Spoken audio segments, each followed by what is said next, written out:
রাধে রাধে। গীতার মূল্যায়নের আজকের ভিডিও শ্রীমদ্ ভগবদ্ গীতার চতুর্থ অধ্যায়ের অর্থাৎ জ্ঞানযোগের দ্বিতীয় শ্লোক বলবো। দ্বিতীয় শ্লোক সংস্কৃতে বলা হয়েছে, এবং পরম্পরা প্রাপ্ত মিমং রাজস্ব বিদু সকালে নেহ মহতা যোগ নষ্ট পরন্তপ। এর অনুবাদ হলো, হে পরন্তপ, এইভাবে পরম্পরাক্রমে প্রাপ্ত এই পরম বিজ্ঞান রাজস্বীরা লাভ করেছিলেন, কিন্তু কালের প্রভাবে পরম্পরা ছিন্ন হয়েছিল এবং তাই সেই যোগ নষ্টপ্রায় হয়েছে। এই শ্লোকের তাৎপর্যে বলা হয়েছে, এখানে স্পষ্টভাবে বলা হয়েছে যে গীতা বিশেষত রাজস্বীদের জন্যই উদ্দিষ্ট হয়েছিল, কারণ প্রজা পালনের জন্য তাদের এই শাস্ত্রের উদ্দেশ্য কার্যকরী করতে হতো। অবশ্যই ভগবদ্গীতার উপদেশ কখনোই অসুরদের জন্য নয়। তারা এই জ্ঞানের মাহাত্ম্য খর্ব করবে এবং তার ফলে কারোর মঙ্গল হবে না। তারা নিজেদের খেয়াল খুশি মতো এই দিব্য জ্ঞানের নানান রকম কদর্থ করবে।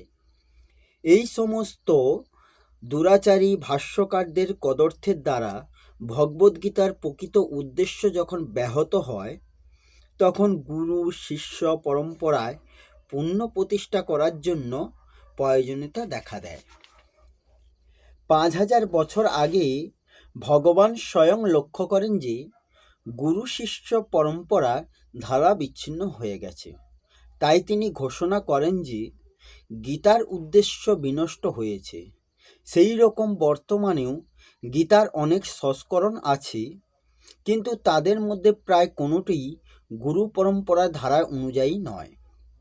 তথাকথিত সমস্ত জড়জাগতিক পণ্ডিতেরা গীতার অসংখ্য ধরনের ব্যাখ্যা লিখে কৃষ্ণ কথার নামে একটি ভালো ব্যবসা জাঁকিয়ে বসেছে, কিন্তু তাদের মধ্যে প্রায় কেউই পরমেশ্বর ভগবান শ্রীকৃষ্ণকে স্বীকার করেন না। এটি আসুরিক প্রবৃত্তি। অসুরেরা কখনো ভগবানকে বিশ্বাস করেন না, কিন্তু তারা কেবল ভগবানের সম্পত্তি উপভোগ করতে চায়। পরম্পরা ধারায় প্রাপ্ত ভগবদ্গীতার যথাযথ একটি সংস্করণের বিশেষ প্রয়োজন পূরণের জন্য এই উদ্যোগটি এখানে নেওয়া হয়েছে। ভগবদ্গীতা মানুষের প্রতি ভগবানের পরম আশীর্বাদ, কিন্তু এই গ্রন্থটিকে যদি যথাযথভাবে গ্রহণ না করে দার্শনিক জল্পনা কল্পনামূলক নিবন্ধ বলে মনে করা হয়, তাহলে কেবল সময়েরই অপচয় হবে। এই হলো শ্রীমদ্ ভগবদ্গীতার চতুর্থ অধ্যায়ের দ্বিতীয় শ্লোকের অনুবাদ সহ তাৎপর্য। আসবো পরের ভিডিওতে। রাধে রাধে। জয় শ্রীকৃষ্ণ। জয় গীতা।